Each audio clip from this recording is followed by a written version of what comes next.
Hey kids, it's Mr. Fly here, hope you're well, out and about another bike review. I'm absolutely chuffed to say today, I'm on the brand new for 2020 Triumph Tiger 900. I'm on the GT Pro version, which is the sort of top spec road focus version, if you like. Hello, white van alert already. It's going to let me by, thank you very much. So this is my absolute first ride on this bike. Really excited to ride it. Lots of changes on the new one. So stick around and stay tuned if you're interested in this machine. It's going to be my first impressions review.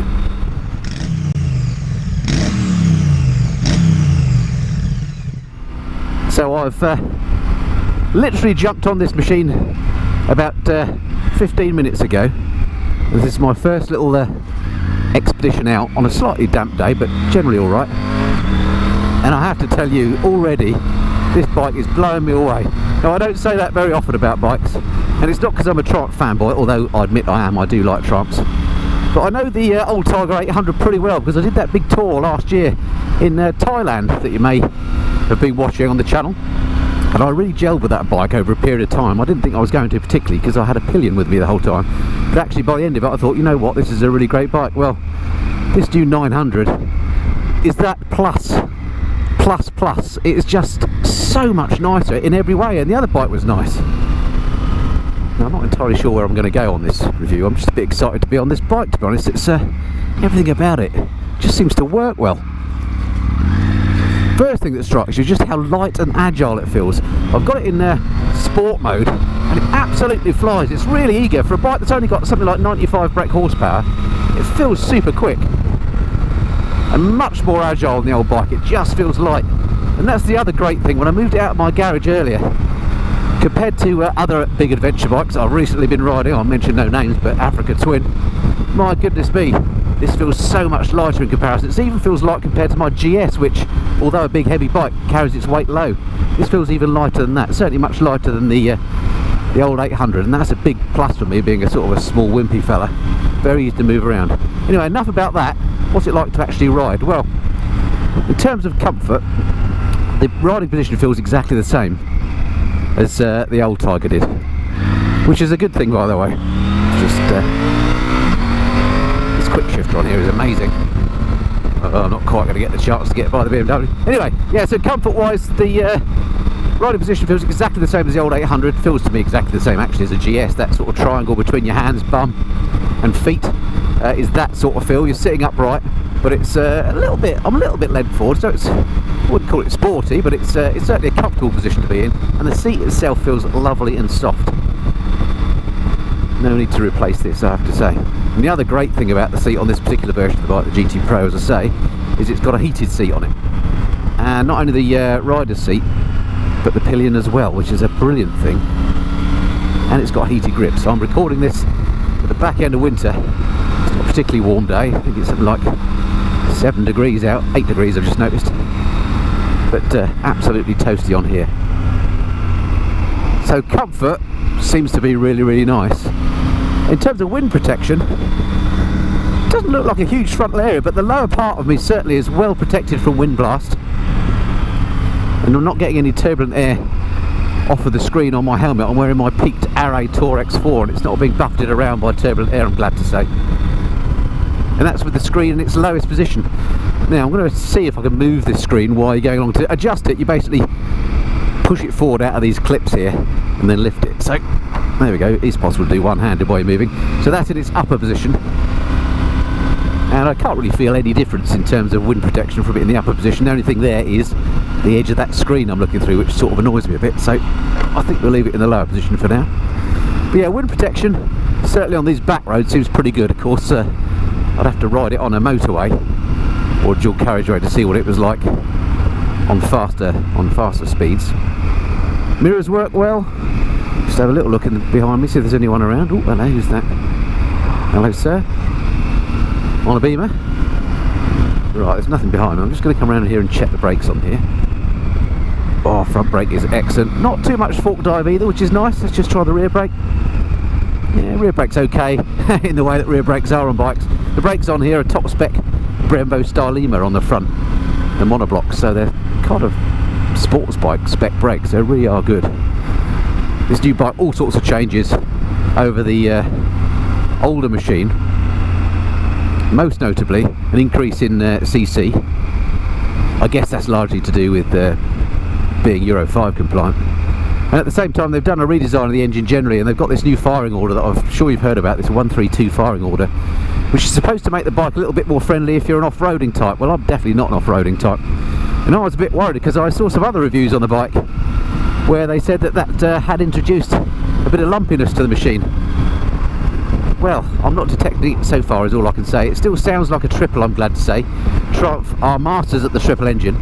It's got that little distinctive whistle when you wind it up, but it also, well, you've got to hear it for yourself when you're riding it, but it also does have more of a twin sound to it. It's definitely the best of both worlds. It's very grunty feeling.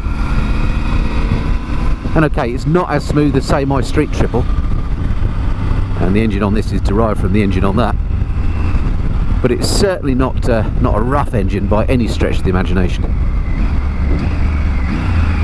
Now on this top spec GT Pro, it's got their quick shifter fitted. I can't remember what Triumph call it, but it's both an up and down quick shifter. And again, without trying to be too gushing about the bike, I think it's possibly the best one I've ever used.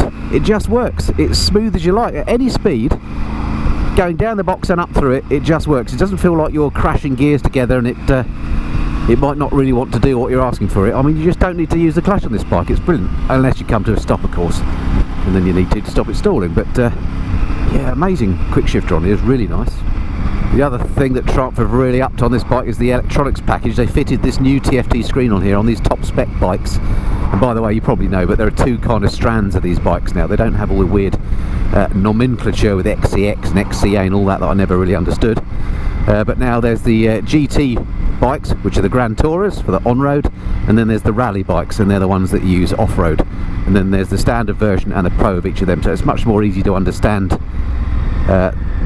which bike's what. They also do just a standard 900, which is neither one nor the other if you want to go for the most basic bike, which is considerably cheaper, and I'll go through the prices when I do the walk around a bit later.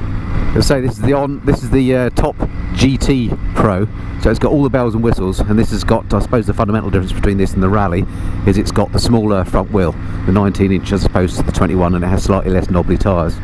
It's fitted with this new massive TFT on here, which for a Triumph TFT is the best one I've seen yet. I've often criticised Triumph TFTs in the past, particularly those fitted to bikes like the Scrambler, the big Scrambler, and the Rocket 3. This one is different again. It looks a bit more like you might find on, say, the BMWs. I'm always saying how good the BMW TFTs are. This one's a bit closer to that. It's not as good, it has to be said. It's similar size to that, which is very nice. Hello, sir, on the Kawasaki. But they haven't quite got the layout right. I mean, you can change this layout how you like. I've changed this to this particular setup, and it makes sense to me because the speed's big. But as standard, again, I can't remember yet. This is my first ride, but I can't remember what all the displays are called. But as standard, it comes with this kind of V-shaped arrangement, where the RPM is up this V. It's just weird. So I still don't like the design of the TFT on the bike, but in terms of its real estate, it's quite nice actually. Let's just nip by a bit of this traffic. This is a brilliant bike for filtering on because it's just so light and agile for a big adventure bike. What's this fella doing? One of these things that the white van might have known. One of the things that this Triumph does have that does annoy me a bit with Triumphs, because it's a complicated bike electronically, is the little joystick control on the left hand control here. I just get that confused with the indicator all the time. I'm sure if you were riding this bike all the time that would get into muscle memory, but I just don't really like the way that's controlled. Now, having said that, I was fiddling with it on my in my garage earlier, and actually it's relatively intuitive, to be honest, on this particular bike. It's not the case on all the Triumphs. It's such a treat to be out on the bike when it's dry and basically sunny. It's been a long time coming, this. So back to that new engine firing order then. I have to say, I was a little bit worried that they were going to spoil the character of the triple, but it's maintained that smoothness as far as I'm concerned. Yeah, it's not as smooth as the old one, but it absolutely isn't an issue, and it definitely sounds better. Triumph at the launch of the bike, I was lucky enough to go to the launch at Hinckley, or the unveiling I suppose is the right term for that, and they made great play about the noise that the bike makes, and they started it up in the factory, and it didn't sound that special to me, but when you ride it and wind it up, it actually sounds beautiful. Suspension wise, these top spec bikes have electronic suspension on the rear from Marzocchi, so you can do all the usual things, you know, change it for rider plus baggage, pillion, etc, etc.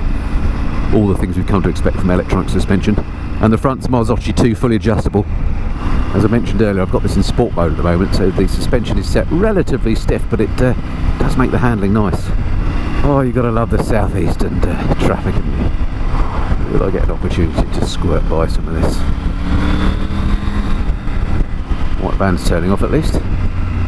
So my overriding impressions then of the bike to start with, and I will do the walk around, talk you through the spec in the usual way in a moment, are that it feels light, agile, sporty, comfortable.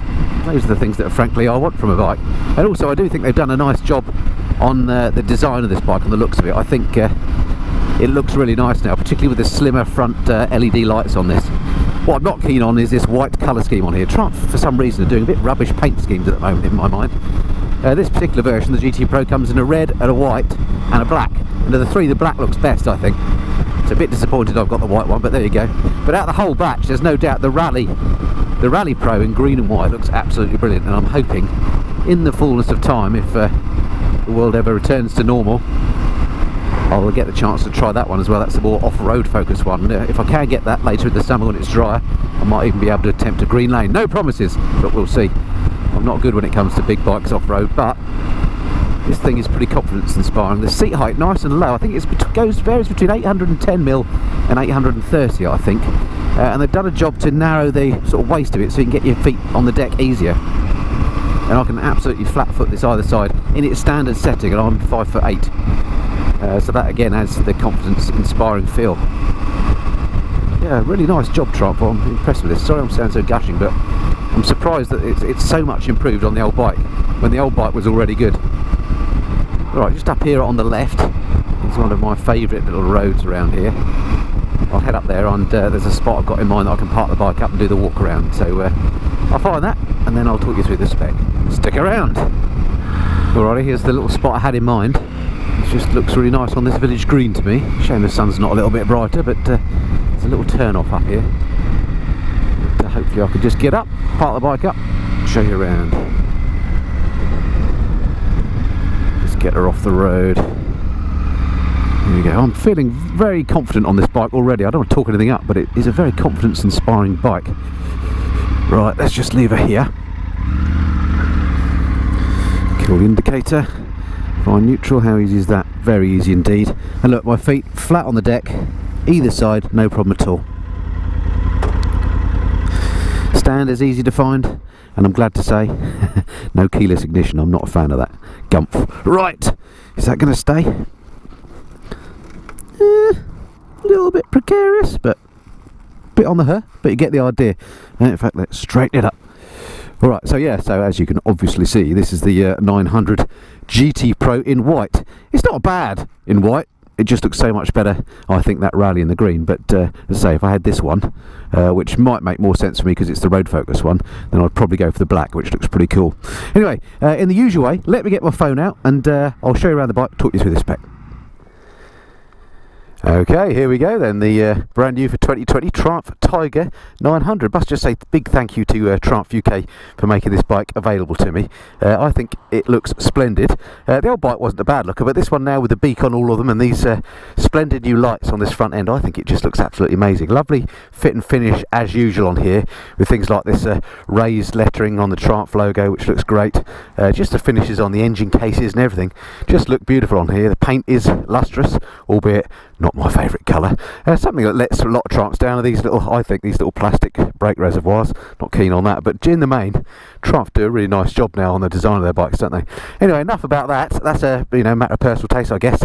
Let's talk about the specs. So the engine, which is the big news on this, 888cc triple cylinder unit with this new sort of T firing order, 132 firing order as they call it. And I have to report, it sounds great and it goes great. I really like that. I thought I might be disappointed with what they've done with that, but Triumph masters of the triple, and that is still an absolutely cracking engine, in fact better than the old one. 93.9 brake horsepower, 8,750 RPM, and torque wise 87 Newton meters if you're interested, 7,250 RPM. It certainly feels very very strong. It feels stronger to me than 94 brake horsepower. You know, in the sort of real world zones that you ride bikes in the sort of 0 to 70 miles an hour, it just flies. It's a really, really nice bike and a top unit, that engine, I think, so far. Okay, let's have a look at the brakes. I mentioned that it's got basically superbike spec brakes on here. These are the new Brembo Stylemas. And they're 4-pot calipers there, and that's a 320mm disc, obviously dual discs, and it's got cornering ABS on this as well. At the back, it's got Brembos as well. These are just a single pot, and that works absolutely fine. 255mm disc. Suspension wise, I mentioned this top spec bike's got Marzocchi electronic suspension on the back. On the front here, it's got Marzocchi forks, as you can see. They're 45mm upside down forks, and they're fully adjustable at the top. So I'll show you the adjusters. Can I get the camera? There you go. Adjusters in the usual spots there. So that's easy to do. And on the back on this one, you've got the electronic version of the suspension nesting in there, and there's all sorts of adjustments you can make on the go on that, and it feels lovely in, you know, as you ride it. This seat, I've already mentioned how comfortable it is, and the seat height varies from 8'10" to 8'30". Nice and narrow at the front, get your feet on the deck easy. Really like that, and also like the fact that it's heated. Haven't yet worked out how you turn the rider one on, but the passenger heat, I see, has got its own button just here, so you can select off in the middle, or, you know, 1 or 2 dots depending on how hot you want it. And then down here you've got an accessory port as well, which is one of those, is it called a DIN socket? I think it is, which can take a bit more poke than a USB, although of course you can put a USB converter in there. And then I also noticed there's another one of those under the TFT here as well, another one, so plenty of accessory sockets, which is a nice touch on this style of bike.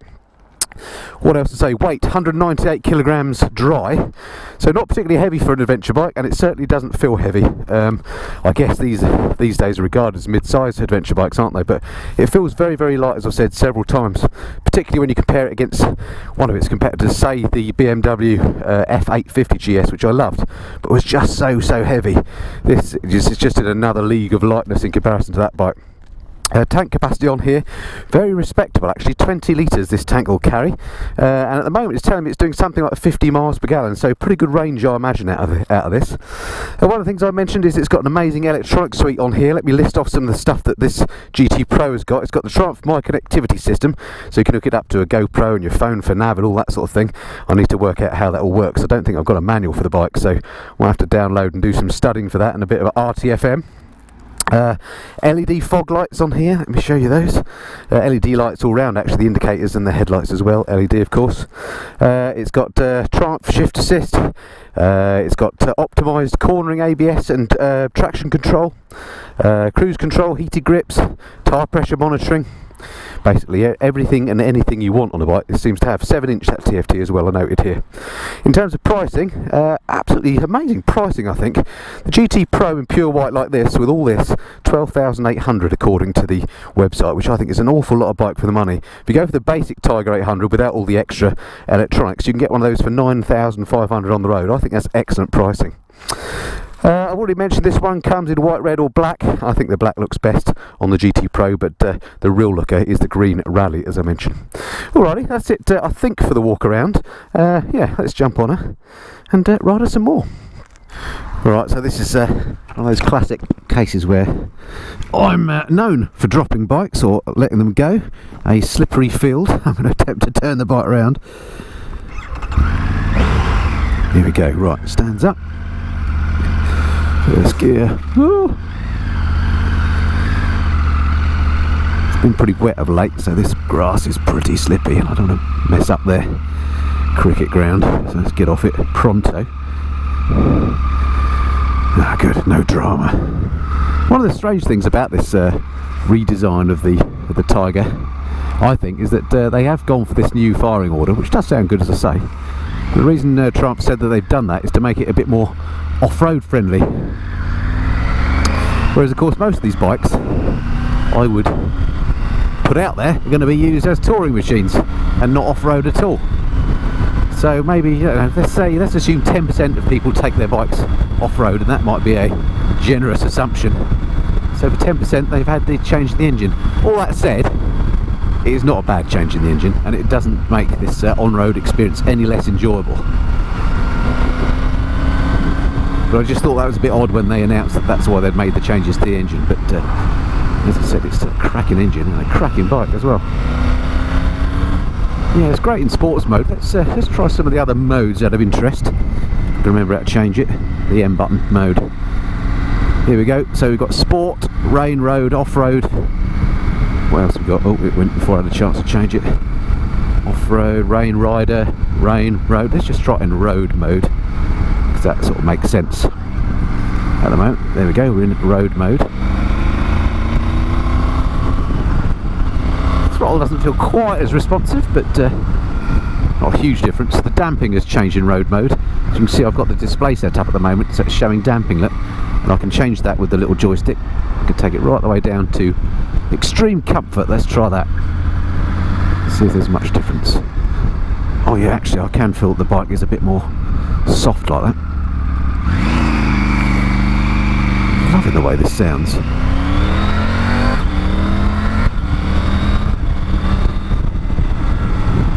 Yeah, nice actually. I might leave it in comfort mode. That's very nice. It really does soak up the bumps.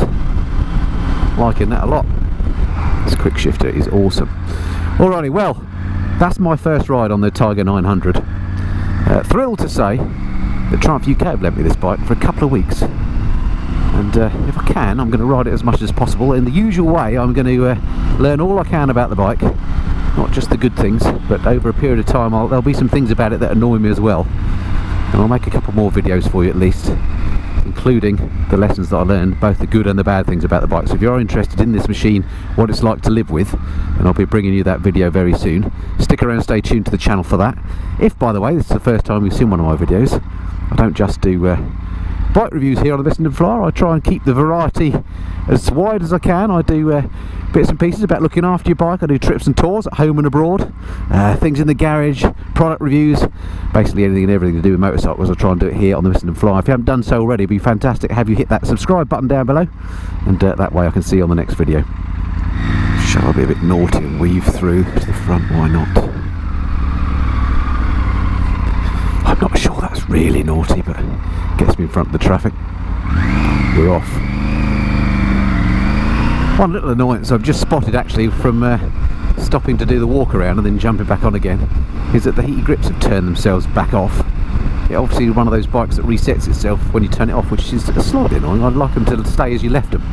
So let's get the grips back on again. Heated grips on here are excellent, by the way, and in the usual Triumph way they've got this little button down here, so it's really quite neat the way that works. It's the same as on my Speed Twin. I do like the heated grips on these. So what's the summary then of my first ride of the bike? Well, I think you've probably picked up what I think of the machine. Triumph have done just a top class job on this.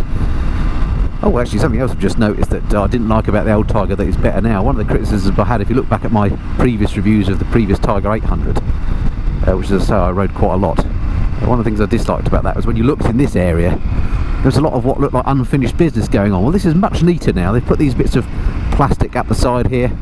The bigger TFT hides some of the gubbins as well. It's just a nicer place to be sat looking at things now. Yeah, so that's a big improvement. It's just everything about the bike is better. As I said, the old bike wasn't bad anyway. In fact, I loved it. I think I could, without being too rash, this would very much be in contention for if and when I come to change my GS. I'm not intending to do that at the moment. It's running absolutely fine. There's no reason to change it. But this really is a nice bike. What really appeals to me, not only is its comfort and its wide array of comfort features like the heated seat and the nice suspension, comfy seat and so on, but the fact that it does feel so light to move around. So many bikes that I've ridden of late have been great bikes, but just when I stop and try and shift them around in the garage, it's just been aggravation. And as my sounds like a violin should come out any moment, but as my arthritis gets worse in my shoulders, actually being able to move a bike around easily is something quite important to me. Well, let me just try standing up on the pegs. Yeah, it feels really good stood up actually. Nice and balanced, very natural. Nice to be able to stretch your legs on a bike, even if you're not going off-road and, you know, where obviously you stand up most of the time. But if you're on a long tour, it's just nice to be able to stand up and stretch your legs. Yeah, so where was I? Oh yeah, my final summary. So yeah, I love it. I love it. There's very little not to like about it. The TFT screen isn't the best one yet, but it's definitely improving. It's the best Triumph one I've seen yet. Handling is lovely, it's laden with all the kit you need plus more. Pricing is excellent. Yeah, really nice bike. My first impressions are overwhelmingly positive. Well done to Triumph, I'd say. And as I say, if you're interested in the bike, stick around, stay tuned. Lots more coming on this in future videos. Alright, that's it for this time. Look forward to speaking to you again soon. Until then, this has been the Mr. Flyer. Cheerio.